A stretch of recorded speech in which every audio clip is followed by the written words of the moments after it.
Goedemorgen, Christophe. Goedemorgen, Roald. Bedankt dat je hier wilde zijn voor deze vierde Research Bubble. Ja, ik denk het zal een ervaring zijn. Ja. Ik ben benieuwd. Ja, we gaan het uiteraard hebben over jouw specialiteit. En dat is cryptografie. Correct. Inderdaad. Ik heb begrepen dat cryptografie dat eigenlijk overal is. En niet alleen aan de standaard dingen waar dat je misschien in eerste instantie aan denkt. Dus kan je eens zo wat voorbeelden geven van waar dat we eigenlijk overal cryptografie terugvinden?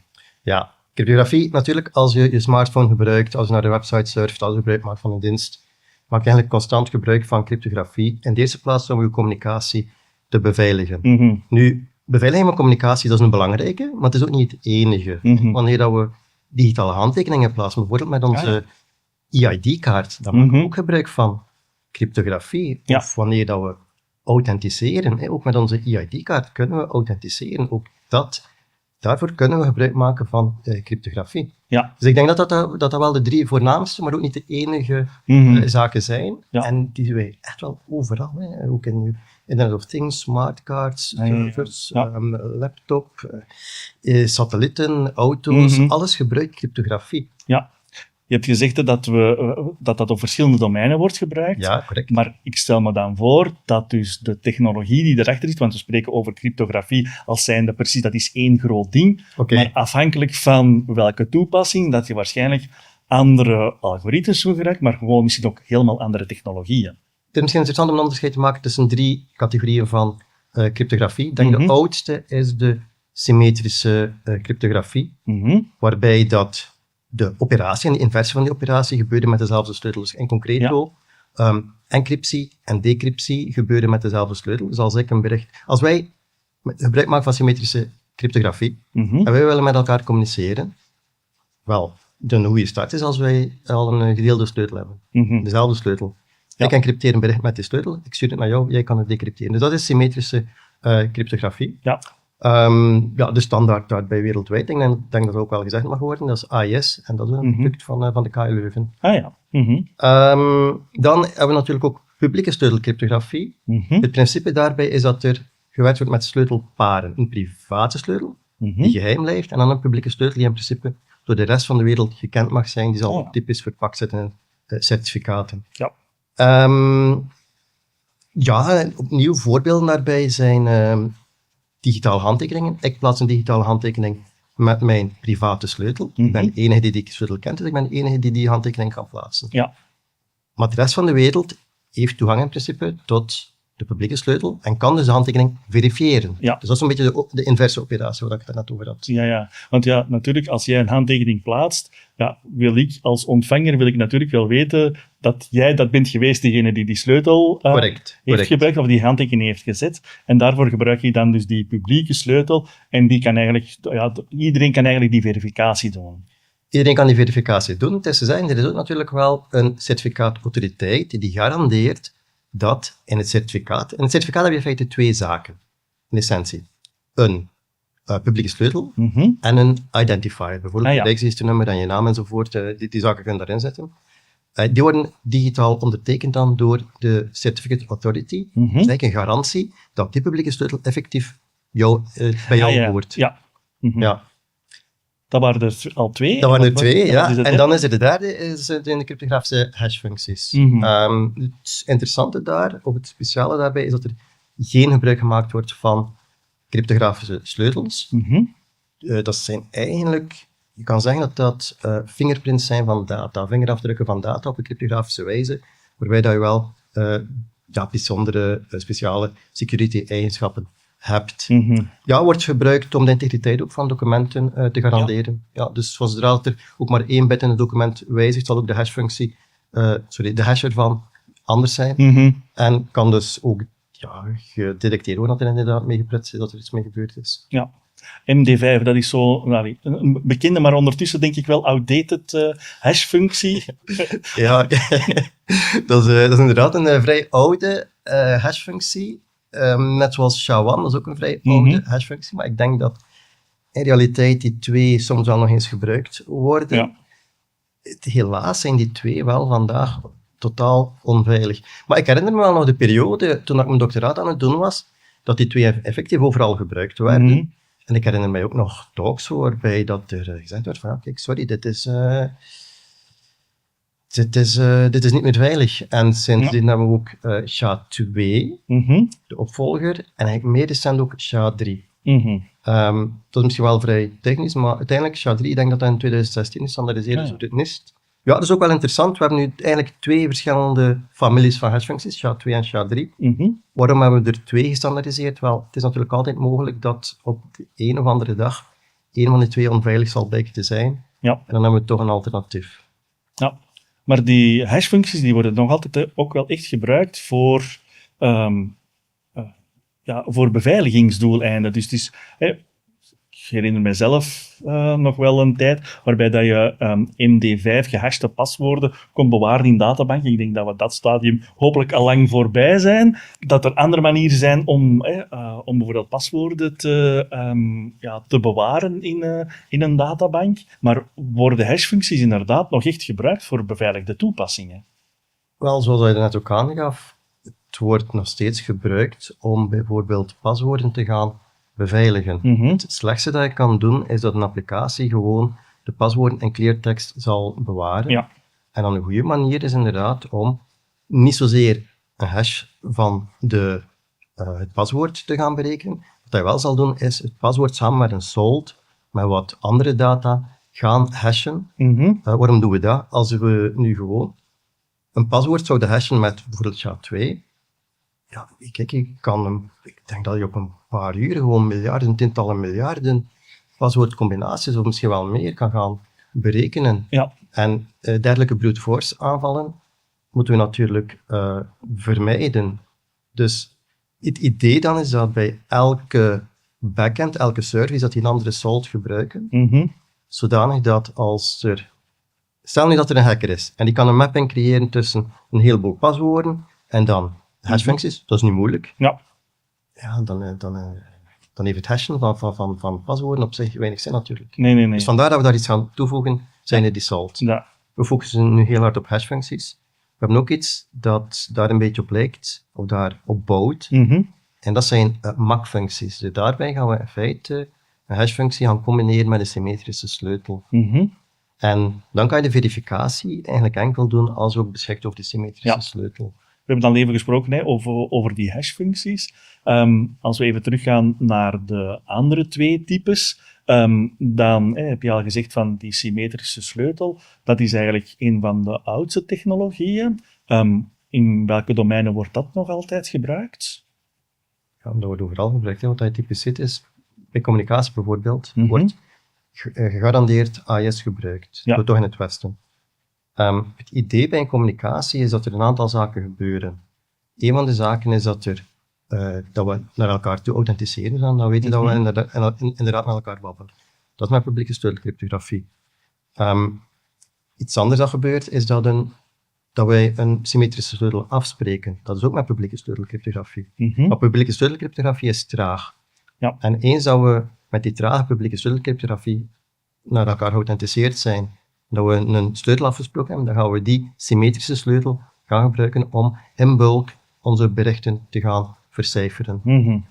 Dus ja, in feite symmetrische encryptie, dat is echt voor de vercijfering van grotere hoeveelheden data. Grotere hoeveelheden, dat wil zeggen groter dan de lengte van een publieke sleutel, dat wil zeggen groter dan een aantal bytes. Ja.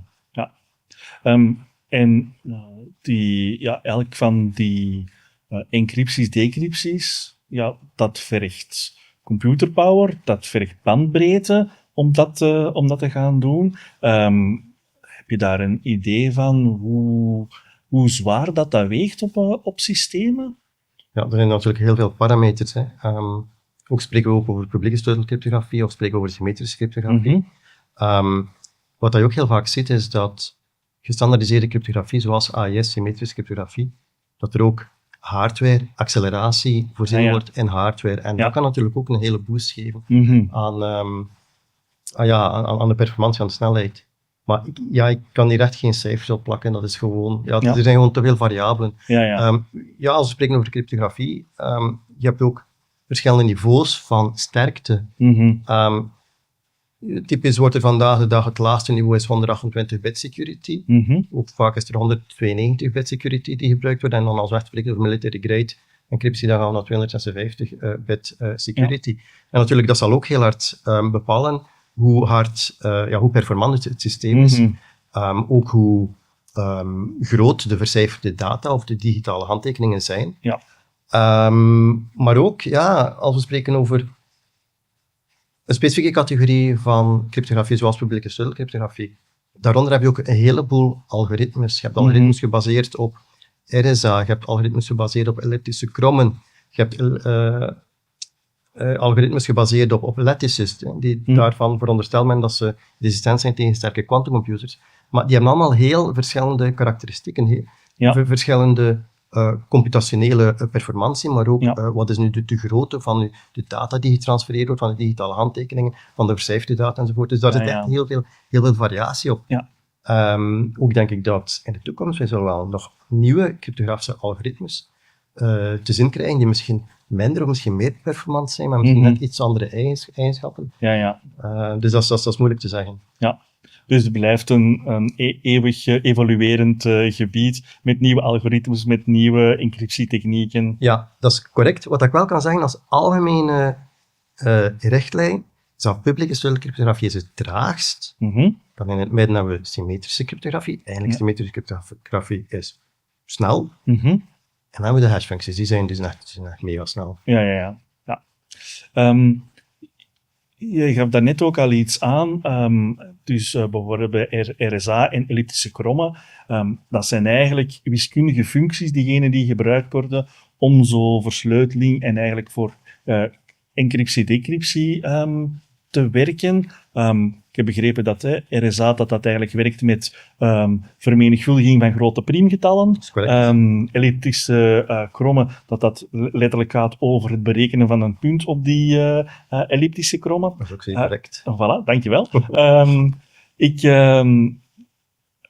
Ik heb ook altijd begrepen dat vergt heel veel computerpower om dat, zeg maar, te beginnen gokken. Ik denk dat het makkelijkst is, je hebt twee grote priemgetallen, je vermenigvuldigt die met elkaar, je hebt een nog veel groter getal, om dat terug te factoriseren, daar heb je heel veel computerpower voor nodig om dat brute force te gaan berekenen. Dat is mogelijk, maar dat neemt etelijke tijd in beslag. En dat is bij elliptische krommen is dat eigenlijk gelijkaardig. Dat is eigenlijk altijd bij publieke sleutelcryptografie. Het idee is dat er een functie is die je in de ene richting efficiënt kan berekenen, en in de andere richting kan je die niet efficiënt berekenen, tenzij dat je geheime informatie hebt. Ja. Dus dat is het principe dat je bij RSA terecht ziet komen, ook bij elliptische krommen, bij lattices, overal in feite bij publieke sleutelcryptografie. Dus eigenlijk maken we gebruik van het feit dat computers gewoon nog niet snel genoeg zijn, nog niet performant genoeg zijn om dat te kunnen berekenen.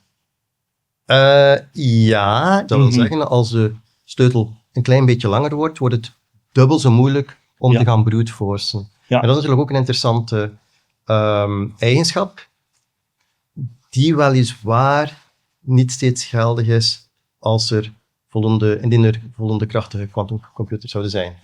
Die zouden bepaalde zaken wel efficiënt kunnen gaan berekenen.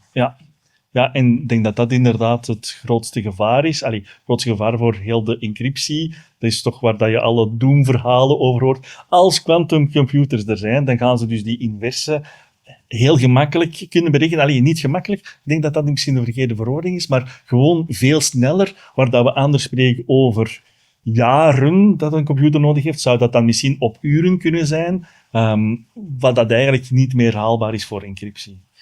Ja, ik kan daar een voorbeeld over geven. RSA natuurlijk, dat is ook het meest bestudeerde algoritme, ook het oudste algoritme. Het bestaat sinds de jaren 70 of sinds eind jaren 60, afhankelijk van waar dat je de lijn trekt.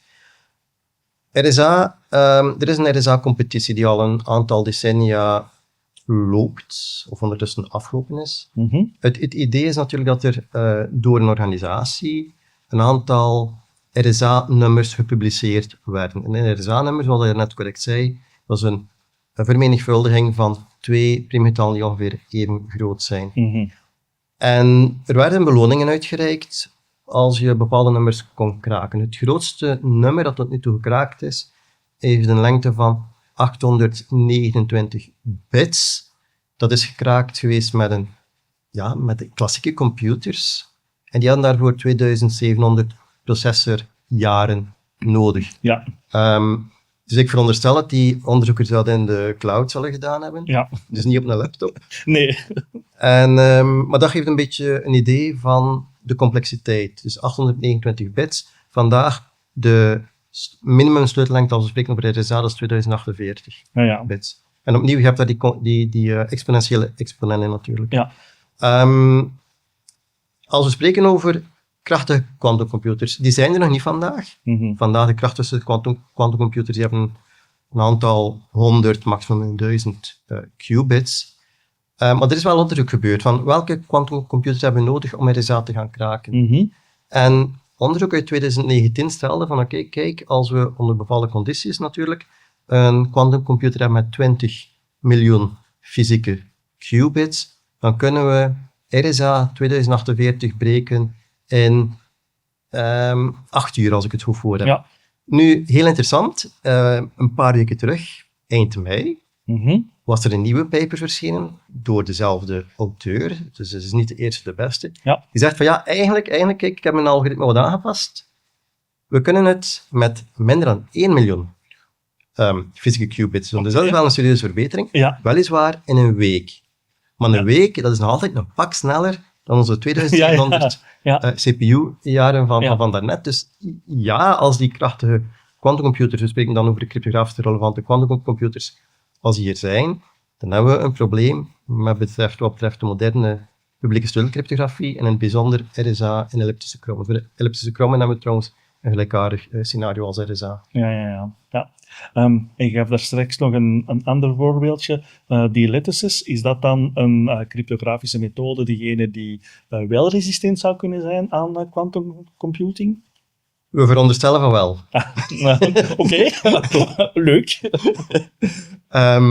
Ja, dat is inderdaad. Het NIST heeft in augustus vorig jaar, augustus 2024, een aantal nieuwe standaarden, cryptografische algoritmes gestandaardiseerd. Dus dat zijn algoritmes waarvan men inderdaad ervan uitgaat dat die resistent zijn tegen krachtige quantumcomputers. Uiteindelijk, die standaardisatieprocedure door het NIST is gestart in eind 2016, begin 2017.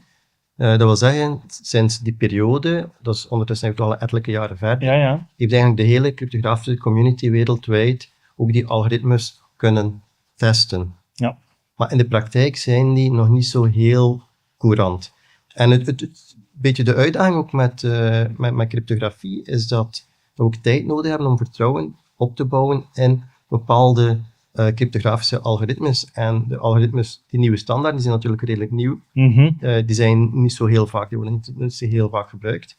Dus dat vertrouwen, dat zal natuurlijk wat tijd kosten voordat we daar hetzelfde niveau van vertrouwen in hebben als vandaag RSA en elliptische krommen.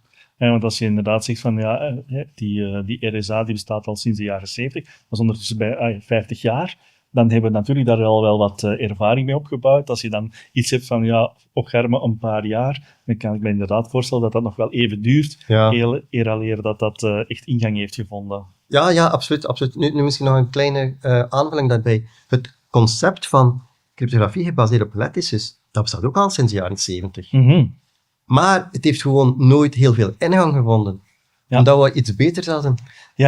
Totdat de quantumcomputers kwamen. Dus eigenlijk is het nog nooit zo heel hard onderzocht geweest. Nee. Niet op hetzelfde niveau als de moderne publieke sleutelcryptografie. Ja. Hier bij ons bij Smalls gebruiken we uiteraard in alle projecten cryptografie, of het zal niet veel schelen, denk ik. Is er zo eentje dat je kan zeggen van, daar is dat toch echt wel de hoeksteen van hetgeen dat we hebben afgeleverd bij een van de klanten? Ik zou het graag gedaan hebben over de blinde pseudonymiseringsdienst van eHealth. Ik vind het persoonlijk een mooi project, ook omdat ik er zelf bij betrokken was. Ik ken het ook het best. Het basisidee daarbij is dat Smalls natuurlijk een heleboel persoonsgegevens opslaat, beheert over burgers. Voor nieuwe e-health applicaties zouden we eigenlijk nooit in contact mogen komen met Rijksregisternummers. Dus hebben we eigenlijk een systeem gebouwd waarbij dat op een zeer veilige manier Rijksregisternummers omgezet worden in unieke codes en pseudoniemen. En dat wordt data, bijvoorbeeld data met betrekking tot voorschriften, samen met die pseudoniemen, verstuurd bijvoorbeeld door een dokter naar de backend die beheerd wordt door Smalls. Smalls bewaart dat. Smalls zit dus eigenlijk nooit een Rijksregisternummer, nooit een Indisch nummer meer algemeen. Onze oplossing heeft een aantal mooie eigenschappen. In de zin dat dus de backend, Smalls, ziet enkel pseudoniemen, ziet nooit Rijksregisternummers. Anderzijds hebben we de healthcare professionals, de huisarts, de kinesist, de apotheker enzovoort. Die zien nooit de pseudoniemen, die zien enkel de Rijksregisternummers. Dat is logisch. Ja. Dan hebben we natuurlijk ook die pseudonymiseringsdienst. Die wordt gehost door eHealth. En die is blind. En dat vind ik een zeer mooie eigenschap. Die ziet eigenlijk nooit pseudoniemen.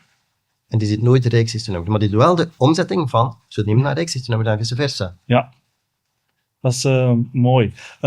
Moest je daar meer over willen weten? Christophe heeft daar een hele mooie research talk over gedaan. Degene die uiteraard ook op de research pagina's en op YouTube van Smalls Research kan terugvinden. Ik wil je nog even feliciteren, je wat in de bloemetjes zetten toch ook. Hè. Je hebt onlangs meegedaan aan de Cybersecurity Summit. En je hebt daar, denk ik, een mooie tweede prijs binnengehaald. Ja, ik ben eigenlijk blij dat je het zegt, want ik was bijna vergeten dat inderdaad die blinde pseudonymiseringsdienst. We waren genomineerd bij de 11 kandidaten voor de Cybersecurity Innovation Europe Award. Toch wel een vrij prestigieuze nominatie al. En dan waren we inderdaad op de tweede positie geëindigd. Ja, dat was een mooi moment. Ja, ik kan me wel voorstellen. Ja. En het is toch ook een erkenning hè, voor het werk dat we hier leveren. En dat ook erkend wordt door de buitenwereld. Ik denk dat dat toch wel dat vind ik ook wel, dat is zeer belangrijk. Ja.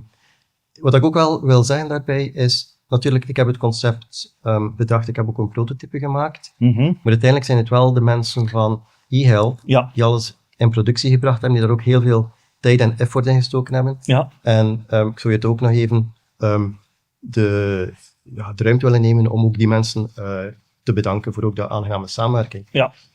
Maar inderdaad, ik denk het is een mooi voorbeeld van, laten we zeggen, privacy by design in de publieke sector. Dat is een trend die we inderdaad toch meer en meer zien, waarbij dat privacy en encryptie en security, dat niet meer zoiets is dat achteraf er wordt bijgevoegd, maar waarbij je echt vanaf het begin af aan van een project, dat je eigenlijk al denkt van oké, welke data gaan we gebruiken, welke data gaan we versleutelen, hoe gaan we die versleutelen? Dat is wel een interessant domein. Ja, ik denk dat dat de way to go is. En gelukkig passen we dat bij Smalls al toe. Oké. Christophe, heel hartelijk bedankt voor deze research talk. Oké, het was een plezier. Voilà. Voor onze kijkers-luisteraars zou ik willen zeggen van we nemen een kleine break tot na de grote vakantie. En je mag er zeker van zijn dat we in september terug zijn met de volgende research talk.